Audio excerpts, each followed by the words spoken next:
OPC अनि BPC cement, जसको विश्वसनीयता छ अमूल्य। अटल पावर, भरोसा प्रबल, निर्माण अटल।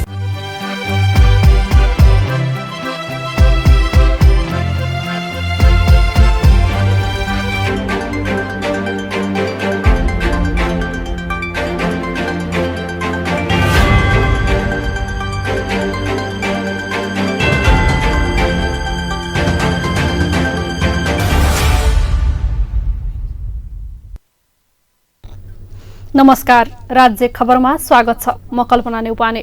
सुरुमा राज्य खबरका हेडलाइनहरू। सरकार निजी क्षेत्रको सहयोग र समन्वयमा अगाडि बढ्ने, कोभिडले थला परेको उद्योग व्यवसाय बचाउन राहत प्याकेज ल्याउने प्रधानमन्त्री देउवाको उद्घोष। रूपन्देही जिल्लाले 137 अर्ब राजस्व असुली गर्दा पायो पौने 38 अर्ब मात्र। राजस्व असुलीमा सबैभन्दा बढी भन्सार र कममा कारागार देखिए। रूपन्देहीको मर्चवारीमा चरम बेथिति भएको खुलासा। भुक्तानीका चेक हाकिमको खल्तीमा, विवादित रकम सम्पन्न नभएकाको चेक रोकिएको भनाई। नाइजेरियामा अपहरणमा परेका 100 जना अपहरण मुक्त, विद्रोहीसँगको झडपमा परि थप 4 जनाको मृत्यु।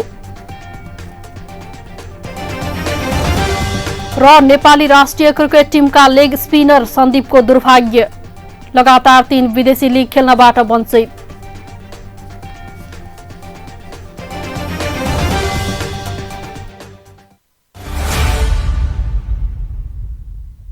नेपाल गुणस्तर चिन्ह प्राप्त अटल पावर ओपीसी तथा पीपीसी सिमेन्ट। मूल्यमा होइन, गुणस्तरमा विश्वास गर्नुहोस्। सस्तो सिमेन्टको प्रयोग गरेर आफ्नो निर्माणलाई कमजोर नबनाउनुहोस्। अटल पावर ओपीसी अनि बीपीसी सिमेन्ट, जसको विश्वसनीयता छ अमूल्य। अटल पावर, भरोसा प्रबल, निर्माण अटल। अब ढुक्क हुनुहोस्। धेरै समयदेखि प्रतीक्षा गरिएको विश्व प्रसिद्ध ढलान प्रविधि अब रूपन्देहीमा स्थापित भएको छ।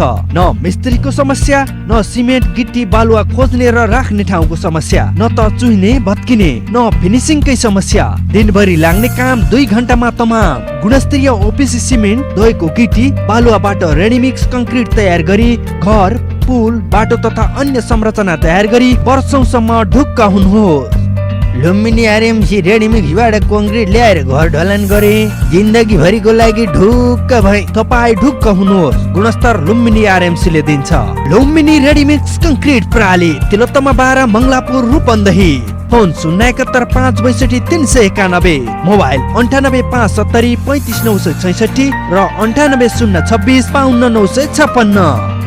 लुम्बिनी रेडीमिक्स कंक्रिट प्रणाली। अब खबर विस्तारमा। प्रधानमन्त्री शेरबहादुर देउवाले निजी क्षेत्रको सहयोगबाट मात्र कोभिडको महामारी र त्यसले पारेका प्रभावबाट मुक्त हुन सकिने धारणा राख्नु भएको छ। बुधबार प्रधानमन्त्री शेरबहादुर देउवाले नेपाल उद्योग परिसङ्घको 18औं वार्षिक साधारण सभालाई सम्बोधन गर्दै कोरोना महामारीका कारण उत्पन्न भएका समस्याहरू समाधानका लागि उद्योगपतिहरूले पनि हातेमालो गर्नुपर्ने बताउनुभयो।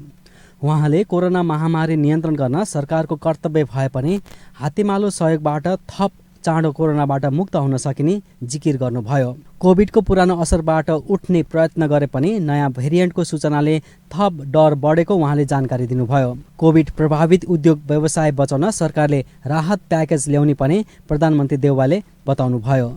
कोभिडको जो समस्या छ त्यो समस्या समाधानमा निम्ति नेपालका उद्योगपतिहरू, व्यापारीहरूले सहयोग गर्नु पर्छ भन्ने मेरो धारणा छ। म यहीबाट फेरि उहाँहरूलाई हार्दिक अनुरोध आह्वान गर्न चाहन्छु कि नेपालमा जो महामारी फैलिएको छ, सरकारले त उसको कर्तव्य गर्नै पर्छ। साथसाथै तपाईँहरूले पनि हातेमालो गरिदिनु भयो भनेदेखिलाई हामी छिटै यो महामारीबाट, कोभिड पेन्डेमिकबाट हामी चाहिँ नि मुक्त हुन सक्छौँ भन्ने मलाई आशा छ। यसका लागि सिएनआईका मित्रहरूले, विनोद चौधरीलाई, उहाँको साथीहरूले गर्नुभएको सहयोगलाई पनि धन्यवाद दिन चाहन्छु। कार्यक्रममा बोल्दै अर्थमन्त्री जनार्दन शर्माले कोभिड प्रभावित अर्थतन्त्र पुनर्स्थापना गर्न कोभिड भ्याक्सिनसँगै राहतको प्याकेज ल्याउने आश्वासन दिनुभयो। सरकारले आयात निरुत्साहित गर्दै निर्यातमा जोड दिने भन्दै त्यसका लागि प्रदेश स्तरमा साना उद्योग र त्यसलाई जोड्ने ठूलो उद्योग निर्माण अबको प्राथमिकता भएको उहाँले बताउनुभयो। कोरोना महामारीका कारण अर्थतन्त्रमा गम्भीर असर परिरहेका बेला परिसङ्घको मेक इन नेपाल स्वदेशी अभियानले अर्थतन्त्र पुनरुत्थानमा सहयोग पुग्ने बताउनुभयो। आयातमुखी अर्थतन्त्रका लागि निर्यातमुखी बनाउनका लागि उद्योगहरूको आवश्यक रहेको उहाँले उल्लेख गर्नुभयो। उहाँले व्यापार घाटाको समस्यालाई निराकरण गर्नका लागि औद्योगिकीकरण नै मुख्य आधार भएको समेत बताउनुभयो। यो व्यापार घाटाको जो समस्या छ त्यसलाई हामीले निराकरण गर्नका लागि औद्योगिकीकरण नै हाम्रो मुख्य आधार हो। त्यतातिर नै यो योजनाले पनि त्यतातिर लैजानेछ र सँगसँगै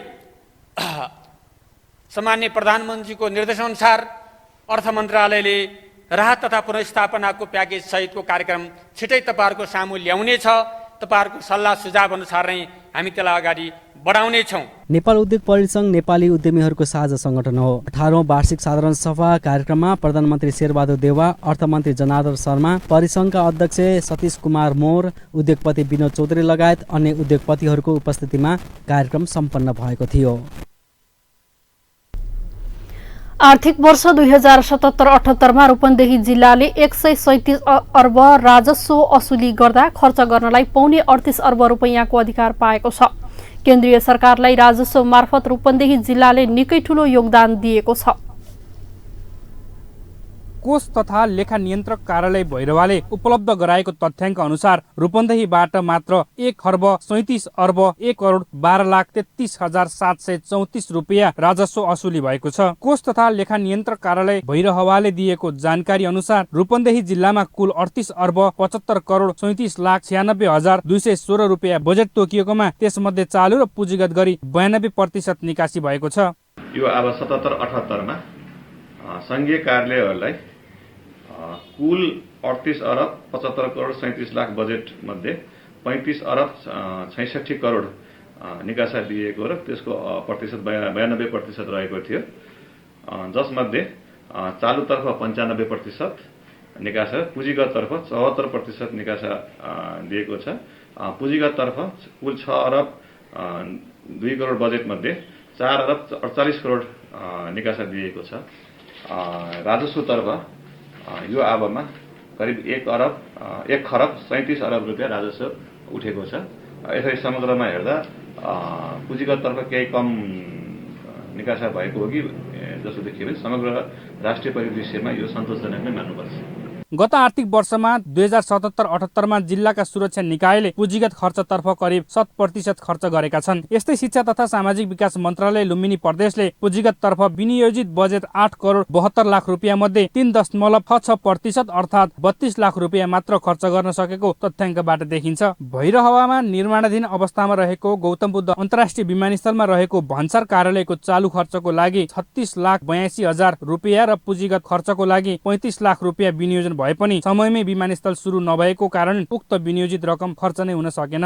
संघीय प्रतिनिधित्व गर्ने जिल्ला स्थित कार्यालयहरूमा पुँजीगत तर्फ 74% मात्र खर्च भइरहँदा लुम्बिनी प्रदेश सरकारले आर्थिक वर्ष 2077-78 मा 99.42% पुँजीगत खर्च गरेको दावी गरेको छ। प्रदेश सरकारका प्रवक्ता तथा आर्थिक मामिला तथा योजना मन्त्री बैजनाथ चौधरीले लुम्बिनी प्रदेश सरकारले इतिहास रचेको दावी गर्नुभएको छ। अहिले पुँजीगत खर्च 99.42 अथवा यो 7%, यसलाई 7% भन्न पनि मिल्छ। किनभन्दा 99.42% आजसम्म नेपालको इतिहासमा, चाहे त्यो संघीय सरकार भन्नुहोस् वा अहिले नवगठित भनौँ न प्रदेश सरकारका यो लुम्बिनी बाहेकका अरू कुनै पनि सरकारले, कुनै पनि प्रदेशले चाहिँ अब यो 99.42 पुँजीगत खर्च गर्ने अहिले समर्थ राख्दैन र लुम्बिनीले एउटा आफ्नो ब्रान्ड चाहिँ बनाएको। रूपन्देहीबाट सबैभन्दा बढी भैरहवा भन्सार कार्यालयले 1 खर्ब 12 अर्ब 55 करोड र सबैभन्दा कम राजस्व जिल्ला कारागार भैरवाले 25 रुपियाँ असुल गरेको कोष तथा लेखा नियन्त्रक कार्यालयले उपलब्ध गराएको तथ्याङ्कमा उल्लेख छ। नेपाली कांग्रेसका नेता स्वर्गीय विशेष प्रसाद कोइरालाको 39औं स्मृति दिवसको अवसरमा आज देशभर केवल सम्झना स्वरूप औपचारिकताका कार्यक्रम गरी मनाइएको छ। देशका विभिन्न स्थानमा वृक्षारोपण, शालिगमा माल्यार्पण लगायतका कार्यक्रम गरी केवल सम्झना मात्र गरेको देखियो। यसैबीच नेपाली कंग्रेस बुटवल उपमहानगरपालिकाले बुटवलको बीपी पार्कमा रहेको शालिगमा माल्यार्पण गरी बीपीलाई सम्झना गरेको छ भने रूपन्देही कंग्रेसले बीपी ग्राम सेवा केन्द्र तिलोत्तमामा वृक्षारोपण गरेको सचिव रामकृष्ण खाँडले बताउनुभयो। दिवसको अवसरमा रूपन्देहीको सैना मैना नगरपालिकाले आयोजना गरेको वृक्षारोपण कार्यक्रममा सार्वजनिक लेखा समितिका सभापति भरत कुमार शाहले बीपी कोइरालाले लिएको मेलमिलापको नीतिको सान्दर्भिकता अहिले पनि रहेको बताउनुभयो। बीपीको राजनीतिक जीवनबाट शिक्षा लिँदै व्यावहारिक रूपमा प्रयोग गर्न सकेको अवस्थामा मात्रै बीपी प्रति सच्चा श्रद्धाञ्जली र सम्मान हुने उहाँले उल्लेख गर्नुभयो। उहाँले केपी ओली सरकारले गरेका राम्रा कामलाई प्रधानमन्त्री शेरबहादुर देउवाले निरन्तरता दिने संसदबाट बताउनु भएको औल्याउनुभयो। शेरबहादुर देउवाजीले पार्लियामेन्टमा सबै पार्टीका नेताले बोलेको प्रश्नको उत्तर दिने कुरामा एउटा कुरा भन्नुभएको छ कि केपी ओली सरकार सम्माननीय प्रधानमन्त्री केपी ओलीजीले गरेका राम्रा कामको हामी निरन्तरता दिनेछौँ भन्नुभएको छ। त्यो निरन्तरता मध्येको सुकुम्बासी आयोग हो र त्यो यस क्षेत्रको सम्पूर्ण जनताको पहिलो माग हो। त्यसलाई निरन्तरता दिने र सम्पूर्ण त्यस कार्यलाई चाँडै सल्टाउनेतिर ध्यान दिनेछौँ। आज आएर यस कार्यक्रममा भाग लिनुभयो, तपाईँप्रति आभार व्यक्त गर्न चाहन्छु र आज त्यसकारण म धेरै कुरा नभनी अब हामी वृक्षारोपणतिर जाने कुरा हो। भाषण फेरि गरौँला। सैना महिना 10 मा अवस्थित कञ्चन सामुदायिक वनको खाली चौरमा 1000 वृक्षारोपण गरिएको हो। सो अवसरमा बोल्दै सैना महिना नगर प्रमुख चित्रबहादुर कार्कीले इतिहास पुरुषहरूको नाममा हरेक वर्ष वृक्षारोपण लगायतका सृजनात्मक कार्यक्रम हुँदै आएको उल्लेख गर्नुभयो। नगरपालिकाले हरेक वर्षको साउन 6 र 7 गते नेपालका प्रथम जननिर्वाचित प्रधानमन्त्री तथा नेपाली कंग्रेसका संस्थापक बीपी कोइराला र नेपालमा कम्युनिस्ट पार्टीका संस्थापक पुष्पलालको स्मरणमा वृक्षारोपण गर्दै आएको छ। वृक्षारोपण गरिएको ठाउँलाई बीपी पार्कको रूपमा विकास गर्ने गरी लगाइएका बिरुवाहरूलाई 100% हुर्काउनका लागि स्थानीय कञ्चन सामुदायिक वनले ध्यान दिन आग्रह गर्नुभयो। बिहिबार पुष्पलालको स्मृतिमा वृक्षारोपण गर्ने कार्यक्रम रहेको छ। तपाईं अहिले राज्य खबर हेर्दै हुनुहुन्छ। पालो भएको छ विश्रामको। विश्रामपछि हामीसँगै रहनेछन्। रूपन्देहीको मर्चबारीमा चरम बेथिति भएको खुलासा। भुक्तानीका चेक हाकिमको खल्तीमा, विवादित र काम सम्पन्न नभएकाको चेक रोकिएको भनाई। नाइजेरियामा अपहरणमा परेका 100 जना अपहरण मुक्त। विद्रोहीसँगको झडपमा परि थप 4 जनाको मृत्यु।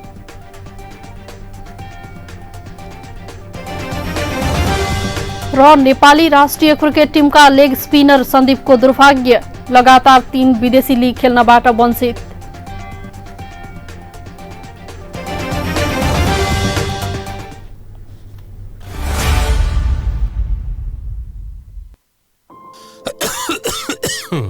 खोक्न फेरि सुरु भयो है। चुरोट छोड्नु भनेको मान्नुहुन्न? खासै खोकी छैन। थाहा छ, चुरोट खैनी जस्ता सुर्तीजन्य पदार्थ सेवन गर्नेहरूलाई कोरोना संक्रमण भएमा गम्भीर लक्षण देखिने र जटिलता समेत हुन्छ। थाहा छ, तिमीले पनि अनेक कुरा थाहा पाउँछौ। हो त, सुर्तीजन्य पदार्थले फोक्सोमा पहिले नै क्षति पुगिसकेको हुन्छ, अनि कोरोना संक्रमण भयो भने झन क्षति पुर्याउँछ। अनि अरू? फेरि चुरोट सुर्ती हुक्का खाँदा हातका औलाले ओठ मुख र नाकमा छुने, अझ एक अर्का बीच साटासाट गरी खानेहरूमा त कोरोना सर्ने जोखिम झन बढी हुन्छ। हो र? नयाँ तर निकै महत्त्वपूर्ण कुरा भन्यौ तिमीले। अबदेखि म कुनै पनि किसिमको सुर्तीजन्य पदार्थ खाँदै खान्न। सुर्तीजन्य पदार्थको सेवन गर्नेहरूमा कोभिड-19 को संक्रमणको गम्भीर लक्षणदेखि जटिलता समेत हुन्छ। त्यसैले सुर्तीजन्य पदार्थ कहिल्यै सेवन नगरौं। कोभिड-19 बाट बचौं र बचाऊ। विश्रामपछि पुनः स्वागत छ। अब बाँकी खबर। रूपन्देहीको मर्चबारी गाउँपालिका वडा नम्बर 4 का बुधै कुर्मी गाउँपालिकाको कार्यालय असार 17 गतेदेखि धाइरहेका छन्। आफ्नै गाउँमा बाटोमा माटो पाट्ने उपभोक्ता समितिको सचिव रहेका उनी काम सम्पन्न गरिसकेपछि सम्पूर्ण कागजपत्र मिलाएर भुक्तानीको लागि गत असार 17 गते गाउँपालिकाको कार्यालय पुगेका थिए। उधारोमा सामान ल्याई काम सम्पन्न गरे पनि उहाँले अहिलेसम्म उक्त कामको भुक्तानी पाउनु भएको छैन। मर्चवारी गाउँपालिकाबाट पीडित बुधई एक उदाहरणीय पात्र मात्र हुन्। उहाँ जस्तै मर्चवारी गाउँपालिका वडा नम्बर 3 का वडा अध्यक्ष एवं गाउँपालिकाका प्रवक्ता समेत रहेका नारायण बहादुर यादव पनि गाउँपालिका दायको दायी हुनुहुन्छ। तर अझै पनि उहाँकै वडाका कतिपय योजनाको भुक्तानी भएको छैन। म आफ्नो योजनाको जुन जगमोहनको घरदेखि बगौली पिस जाने बाटोको सचिव हो। हामी काम गरेपछि अनुगमन भएपछि हामीले त्यसको रकम भुक्तानी पाऊ भने हामीले भुक्तानी पनि पाए छैनौँ। अब त्यो सही हामी अनुगमनमा सबैसित सही पनि गराएछौँ। त्यो सही गराएर हामी चेक पाउने हो भने आज 17 गतेदेखि हामी धाइराखेछौँ, चेक पाए छैनौँ के। अब के हो, अब यहाँको प्रविधिको के समस्या छ त्योसित भनिराखे छैन यिनीहरू। मैले भन्न के चाहन्छु भने जसरी प्राविधिक शाखाले काम सम्पन्न गरिसकेछ, कासा बनाइसकेछ, किन उहाँले सिग्नेचर अनुगमन समितिले सिग्नेचर गर्नुहुन्न, त्यसको पछाडि के लुकेछ त्यही हामी बुझेको छैनौँ। अनुगमन समिति सँगै गयो भने बल्लै थाहा हुन्थ्यो यो कारण भयो, यो कारण भएन, बल्लै थाहा हुन्छ। मर्चवारी गाउँपालिकामा सबैभन्दा समस्या अनुगमनकै रहेको सरकारवालाहरूको भनाइ छ। कर्मचारी र जनप्रतिनिधिको स्वार्थ बाँझेदा गाउँपालिकाका सेवाग्राहीले पाउनुसम्म दुःख पाएका छन्। गाउँपालिका उपाध्यक्ष सुनिता कलवारको संयोजकत्वमा अनुगमन समिति गठन गरिएको छ। तर उपाध्यक्ष कलवारले योजनाहरूको फेरिस्त देखाउँदै आफूलाई दबावमा पारी सोही गर्ने गरेको गुनासो गर्नुभयो।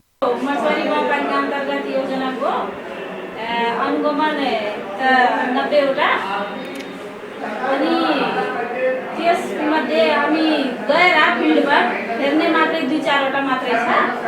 अनि यस्तो अनुगमनको जुन निवेदन आउँछ त्यो शाखामा जुन प्रविधि छन् उहाँहरूको समुच्च छ, हाम्रो यहाँ छैन। त्यही भएर म अरू सबै योजना अनुगमन गरेको छैन। उपभोक्ताहरूले आर्थिक प्रलोभनमा परेर गाउँपालिकाका प्रमुख प्रशासकीय अधिकृतले चेक नदिएको आरोप लगाइरहँदा मर्चवारी गाउँपालिकाका प्रमुख प्रशासकीय अधिकृत लक्ष्मण अर्यालले भने काम नै सम्पन्न नभएको कारण चेक रोकेको बताउनुभयो। 126 वटा योजना रहेछ गत वर्ष गाउँसभाले पारित गरेको। त्यसमध्ये मैले सबै गर्न सकिनँ। करिब 1-2 बाहेक सबै योजनाहरू काम सम्पन्न भइसकेको छ र केही कामहरू सम्पन्न भए पनि अनुगमन गर्न बाँकी रहेको हुनाले त्यसको चेक बनेको छ र हेरेर मात्रै भोलिसम्म सबै भुक्तानी हुन्छ। काम भएर आइसकेपछि उपभोक्ताले कागजपत्र सबै डकुमेन्ट पेश गर्नुपर्ने हुन्छ। वडाले भुक्तानी गरिदिनु, काम सम्पन्न भयो भने सिफारिस गर्छ। हाम्रो इन्जिनियरले गएर हेरेर नापजात गरेर आउनुहुन्छ। पछि हामीले गएर अनुगमन गर्छौँ, हेर्छौँ काम भएको भएन भनेर। गत असारकै मितिमा चेक काटिए पनि कतिपय चेकहरू अझै पनि गाउँपालिकाका प्रमुख प्रशासकीय अधिकृतकै कब्जामा रहेको छ। काम नै सम्पन्न नभई कुन आधारमा कार्य सम्पादन मूल्याङ्कन भयो वा के आधारमा चेक तयार पारियो र तयार भइसकेको चेक के कति कारणले आफैसँग राख्न मिल्छ भन्ने प्रश्नमा भने प्रमुख प्रशासकीय अधिकृतले टालटुले जवाफ फर्काएका थिए। राज्य खबरका लागि भैरहवाबाट राधेश्याम विश्वकर्माको रिपोर्ट। नेकपा माओवादीले शेरबहादुर देउवा नेतृत्वको सरकार सफल बनाउन गठबन्धन बीच साझा नीति तथा कार्यक्रम आवश्यक भएकाले छिट्टै त्यस्तो कार्यक्रम बनाउने भएको छ। साझा कार्यक्रम गठबन्धनले बनाउने र सोही अनुसार सरकार सञ्चालन गर्ने माओवादीले निर्णय गरेको छ। आज बसेको सो पार्टीको स्थायी कमिटी बैठकले केपी शर्मा ओलीको प्रतिगामी कदम असफल पार्न सहयोग गर्ने सबैलाई धन्यवाद दिँदै गठबन्धनको सरकारलाई सफल बनाउन साझा नीति तथा कार्यक्रम वा न्यूनतम साझा प्रतिबद्धता आवश्यक भएको ठहर गर्दै त्यस्ता कार्यक्रम तय गर्न कार्यदललाई निर्देशन दिएको नेता नारायण काजी श्रेष्ठले जानकारी दिनुभयो। उहाँले गठबन्धनको सरकार हिजोको सरकार जस्तो हुनु नहुने भन्दै हिजो पुनः जुन प्रवृत्तिका विरुद्ध संघर्ष गरेको हो त्यस कुरामा सतर्क र सचेत रहनुपर्नेमा बैठकले जोड दिएको छ। प्रतिगमन विरुद्धको संघर्ष सफल पारेपछि अब सरकारलाई सकारात्मक ढंगले सञ्चालन गर्ने हाम्रो मेहनतको अतिरिक्त पार्टी निर्माणको प्रक्रियालाई व्यवस्थित पार्ने निष्कर्ष निकालेको छ श्रेष्ठले भने। त्यही अनुसार हाम्रो पार्टीको बैठक साउन 20 गते 11 बजे बस्ने गरी निर्णय गरेको छ। बैठकको गृह कार्यको तयारी स्वरूप साउन 17 गते स्थायी समिति बैठक बस्ने पनि बैठकले निर्णय गरेको छ। गुल्मीको सत्यवती गाउँपालिकालाई दूध र मासुमा आत्मनिर्भर घोषणा गरिएको छ। गाउँपालिकाको जनसङ्ख्या र उत्पादित मासु तथा दूधको आधारमा गाउँपालिकालाई मासु र दूधमा आत्मनिर्भर भएको घोषणा गरिएको हो।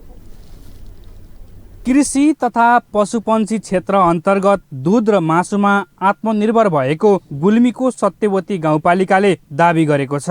गाउँपालिकाको जनसङ्ख्या र गाउँपालिकाभित्र खपत हुने मासु तथा दूधको परिणाम अनुसार गाउँपालिकालाई दूध र मासुमा आत्मनिर्भर बनाउन सहयोग पुर्याउने कृषक तथा समूहलाई सम्मान गर्दै गाउँपालिकाले दूध र मासुमा आत्मनिर्भर भएको घोषणा गरेको हो। आफूहरूको लामो अथक प्रयास र मेहनतले नै गाउँपालिका दूध र मासुमा आत्मनिर्भर भएको गाउँपालिकाको भनाइ छ। टिमले सुरुकै बेलादेखि यहाँ कृषि र पशुपालन क्षेत्रलाई कसरी अगाडि बढाउन सकिन्छ भनेर हामीले पटक पटक छलफल गरेर यी सारा कुराहरू अगाडि बढाएका छौँ। हाम्रो कृषि शाखा पशुपन्छी शाखाले बनाएका योजनाहरूका कारणले आज यो दूध र मासुमा आत्मनिर्भर हुने, अन्डामा आत्मनिर्भर हुने एउटा अवस्था सिर्जना भएको। सत्यवती गाउँपालिकामा वार्षिक 24,48,108 लिटर दूध र 5,84,475 केजी मासु उत्पादन हुने गाउँपालिकाले जनाएको छ। विश्व स्वास्थ्य संगठनको मापदण्ड तथा गाउँपालिकाले हालको जनसङ्ख्याको आधारमा गाउँपालिकालाई मासु र दूधमा आत्मनिर्भर भएको घोषणा गरिएको हो। यता किसानले भने घोषणासँगै किसानलाई समयको माग अनुसार सहयोग गर्नुपर्ने र कृषि पेसामा टिकाइराख्न आवश्यक रहेको अगुवा कृषकहरू बताउँछन्। यो सत्यवती गाउँपालिका आत्मनिर्भर भयो भन्दा पनि निरन्तर यो आत्मनिर्भरताको अवस्थामा रहन्छ या रहन्न, यस पेसामा लागेका किसानहरू दीर्घकालसम्म यो पेसामा आश्रित हुन्छन् हुन्नन् भन्ने प्रश्न हो। म 17 वर्ष अगाडिदेखि कृषि गर्दै आएँ, तर मसँगै थालेका कैयौँ साथीहरू पलायन हुनुभयो। तर नयाँ अहिले ऊर्जाका साथ नयाँ साथीहरू आउनुभएको छ। उनीहरूलाई टिकाउनको लागि गाउँपालिकाले कृषि लोनदेखि लिएर सबै कुरामा 0% लोनको लागि सहजीकरण गर्ने, समन्वयले विभिन्न किसिमका मार्केटिङका व्यवस्था गर्ने, गाडी तथा विभिन्न भ्याकलहरूमा छुट दिएर यहाँका किसानहरूको उत्पादन निर्यातमा भूमिका खेले। गाउँपालिकालाई दूध र मासुमा आत्मनिर्भर बन्न महत्त्वपूर्ण योगदान दिने किसान तथा समूहलाई उत्पादनमा लाग्न हौसला प्रदान गर्दै गाउँपालिकाले समय समयमा किसानलाई सम्मान समेत गर्दै आएको छ। दूध र मासुमा आत्मनिर्भर सँगै किसानलाई यही पेसामा टिकाइराख्न आफूहरूसँग विभिन्न योजना रहेको गाउँपालिकाको दावी छ। हालको अवस्था हेर्दाखेरि सत्यवती गाउँपालिका आत्मनिर्भर भएको घोषणा गरिएको हो। यद्यपि घोषणालाई निरन्तर गर्नु अलि चुनौतीपूर्ण कुरा हो। हामी यो कुराको निरन्तर गर्न र यसलाई निर्यातमुखी सत्यवती बनाउन सक्षम छौँ, किनभने हामीले व्यवस्थित रूपमा समूहहरू फर्महरू हामीले सञ्चालन गरिरहेका छौँ र ती समूह र फर्म मार्फत उत्पादित चिजलाई सहकारी मार्फत बजारीकरण गर्ने र बजारीकरणलाई व्यवस्थित बजारीकरण गर्ने र त्यो उत्पादनमा आधारित प्रोत्साहन जस्ता क्रियाकलापहरू र उत्पादन लागत कम गर्नका लागि थप सहयोगहरू गरेर हामी यसको दिगो बजारीकरण र निरन्तरताको लागि प्रयास गर्नेछौँ। पक्कै पनि युवाहरूको जोस जाँगर र मेहनतले सत्यवती गाउँपालिका दूध र मासुमा आत्मनिर्भर बनेको छ भने किसानहरूलाई कृषि व्यवसायमा टिकाइराख्न गाउँपालिकाले समय अनुकूल कृषि कार्यक्रम ल्याउन पनि आवश्यक छ। राज्य खबरका लागि गुल्मीबाट डीबी खड्काको रिपोर्ट। तपाईँ अहिले राज्य खबर हेर्दै हुनुहुन्छ। एकैछिन विश्राम।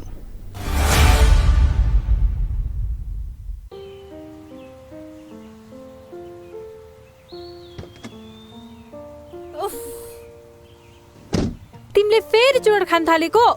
कुर्दा कुर्दै एउटा मात्रै? जति भने नि मान्दैनौ। जान्न म कतै नि। एकछिन कुर्दा पनि। सरी बाबा, सरी, गल्ती भयो। तिम्रो कसम, अबदेखि खान्न। बरु जाउँ कतै लन्च खान। चुरोट, हुक्का, खैनी जस्ता सुर्तीजन्य पदार्थ पूर्ण रूपमा निषेध भएको रेस्टुरेन्टमा मात्रै जान्छु म। स्योर। मलाई पनि थाहा छ, चुरोट, खैनी जस्तो सुर्तीजन्य पदार्थले मलाई, तिमीलाई र भविष्यमा हामीबाट जन्मने बच्चालाई समेत असर गर्न सक्छ। धूम्रपान तथा सुर्तीजन्य पदार्थको सेवन कहिल्यै नगरौँ। आफ्नो स्वास्थ्यप्रति आफै सजग र जिम्मेवार बनाऊ। विश्रामपछि पुनः स्वागत छ। बाँकी खबर अघि हेडलाइन पुनः एकपटक। सरकार निजी क्षेत्रको सहयोग र समन्वयमा अगाडि बढ्ने, कोभिडले थला परेको उद्योग व्यवसाय बचाउन राहत प्याकेज ल्याउने प्रधानमन्त्री देउवाको उद्घोष। रूपन्देही जिल्लाले 137 अर्ब राजस्व असुली गर्दा पायो 38 अर्ब मात्र। राजस्व असुलीमा सबैभन्दा बढी भन्सार रकममा कारागार देखिए। रूपन्देहीको मर्चबारीमा चरम बेथिति भएको खुलासा। भुक्तानीका चेक हाकिमको खल्तीमा, विवादित र काम सम्पन्न नभएकाको चेक रोकिएको भनाई। नाइजेरियामा अपहरणमा परेका 100 जना अपहरण मुक्त। विद्रोहीसँगको झडपमा परि थप 4 जनाको मृत्यु। र नेपाली राष्ट्रिय क्रिकेट टिमका लेग स्पिनर सन्दीपको दुर्भाग्य, लगातार 3 विदेशी लिग खेल्नबाट वञ्चित।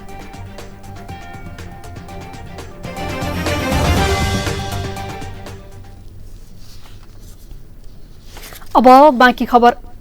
मुस्लिम धर्मावलम्बीहरूको दोस्रो महान पर्व बकर ईद ईद उल जोहा आज देशभर हर्षोल्लासपूर्वक मनाइयो। ईद उल फित्र अर्थात् रमजान पर्वको 70औं दिनमा बकर ईद मनाउने धार्मिक विधि रहिआएको छ। इस्लामिक पात्रो अनुसार 12औं महिना अर्थात् दिल हिज्जाको 10औं दिन यो पर्व मनाउने गरिएको नेपाली जामे मस्जिदका सचिव मन्सुर हुसेनले जानकारी दिनुभयो। यस दिन मुस्लिम धर्मावलम्बी बिहानै स्नान गरी नजिकैको मस्जिद वा ईदगाहमा गई सामूहिक नमाज पढ्छन्। नमाज पढिसकेपछि एक आपसमा अङ्कमाल गर्दै शुभकामना आदान प्रदान गरिन्छ। यस वर्ष कोरोना भाइरसको संक्रमण फैलन सक्ने भएकाले मुस्लिम आयोग लगायत निकायले विज्ञप्ति जारी गरी घरमै बसेर सुरक्षित रूपमा बकर ईद मनाउन आह्वान गरेका छन्। हिजरी सम्बत अनुसार 1439 वर्ष पहिले अल्लाहको आदेशमा इब्राहिमले आफ्ना छोरा इस्माइल अलैहिस्सलामलाई बलिदान गर्न तयार भएको सम्झनामा यो पर्व मनाउन थालिएको राष्ट्रिय मुस्लिम आयोगका पूर्व अध्यक्ष निर्दोष अलीले जानकारी दिनुभयो। मक्का मदिना जान नपाएका हज यात्रीले समेत घर घरमै बकर ईद मनाएका छन्। बकर ईदको पावन अवसरमा प्रधानमन्त्री शेरबहादुर देउवा, लुम्बिनी प्रदेश प्रमुख, लुम्बिनीका प्रदेशका मुख्यमन्त्री लगायतले शुभकामना सन्देश दिनुभएको छ। नेपाल सरकारले मुस्लिम धर्मावलम्बीहरूको दोस्रो महान पर्व बकर ईदको अवसरमा देशभर सार्वजनिक बिदा समेत दिएको छ। खबरको सिलसिलामा अब विदेशको खबर। अफ्रिकी देश नाइजेरियामा बन्दुकधारी समूहको अपहरणमा परेका 100 जना अपहरण मुक्त भएका छन्। गएको जुन 8मा नाइजेरियाको जामफारा प्रान्तबाट अपहरणमा परेका स्वास्थ्यकर्मी, महिला र बालबालिका अपहरण मुक्त भएका हुन्। अपहरण मुक्त गर्ने क्रममा विद्रोहीसँग झडप भएको र त्यस क्रममा 4 जना मारिएका त्यहाँको सरकारलाई उद्धृत गर्दै बीबीसीले जनाएको छ। नाइजेरियामा विद्रोही समूहले पटक पटक महिला तथा बालबालिकाको अपहरण गर्दै आएको छ। सन् 2020मा मात्रै 1000 भन्दा धेरै विद्यार्थी, शिक्षक र स्वास्थ्यकर्मीहरू अपहरणमा परेका थिए। अब खेल खबर। नेपाली राष्ट्रिय क्रिकेट टिमका लेग स्पिनर सन्दीप लामिछानेले गैराती सामाजिक सञ्जालमा एउटा स्ट्याटस पोस्ट गरे। समय मात्रै खराब छ अहिले, तर चिन्ता नलिनुस्, यो समय पनि एक दिन ठीक हुनेछ, उनले लेखेका थिए। स्ट्याटस जस्तै उनका लागि अहिले समय खराब बनेको छ। उनका लागि सन् 2021 फापेको छैन। अघिल्ला वर्षमा विदेशी फ्रेन्चाइज लिगमा आफ्नो जादु देखाउने सन्दीपले यो वर्ष खासै खेल्न पाएका छैनन्। सन्दीप द 100 खेल्न 10 दिन अघि इङ्ल्यान्ड पुगेका थिए। त्यहाँ पुगेर बेलायत सरकारले तोकेको होटलमा उनले 10 दिनको क्वारेन्टिन पूरा गर्दै थिए। क्वारेन्टिन पूरा हुन 2 दिन बाँकी रहँदा इसिबीले सन्दीपको भिसा मान्य हुन नसक्ने जानकारी दियो।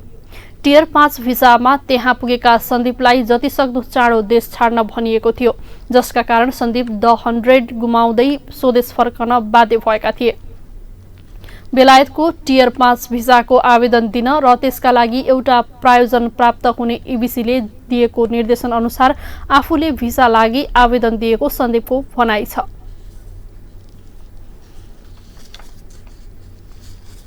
राज्य खबरको अन्त्यमा आइपुग्यौं। जाँदा जाँदै हेडलाइनहरू। सरकार निजी क्षेत्रको सहयोग र समन्वयमा अगाडि बढ्ने, कोभिडले थला परेको उद्योग व्यवसाय बचाउन राहत प्याकेज ल्याउने प्रधानमन्त्री देउवाको उद्घोष। रूपन्देही जिल्लाले 137 अर्ब राजस्व असुली गर्दा पायो पौने 38 अर्ब मात्र। राजस्व असुलीमा सबैभन्दा बढी भन्सार, रकममा कारागार देखिए। रूपन्देहीको मर्चबारीमा चरम बेथिति भएको खुलासा। भुक्तानीका चेक हाकिमको खल्तीमा, विवादित र काम सम्पन्न नभएकाको चेक रोकिएको भनाई। नाइजेरियामा अपहरणमा परेका 100 जना अपहरण मुक्त, विद्रोहीसँगको झडपमा परि थप 4 जनाको मृत्यु।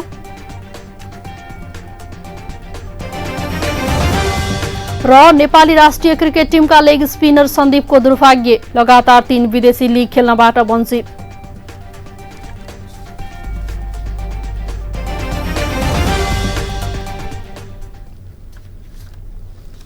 हवस् त राज्य खबर अहिलेलाई यही सकिन्छ। अर्को खबर बुलेटिनमा उपस्थित हुनेछौं। सूचना, समाचार र मनोरञ्जनका लागि हेर्दै गर्नुहोला राज्य टेलिभिजन। नमस्कार।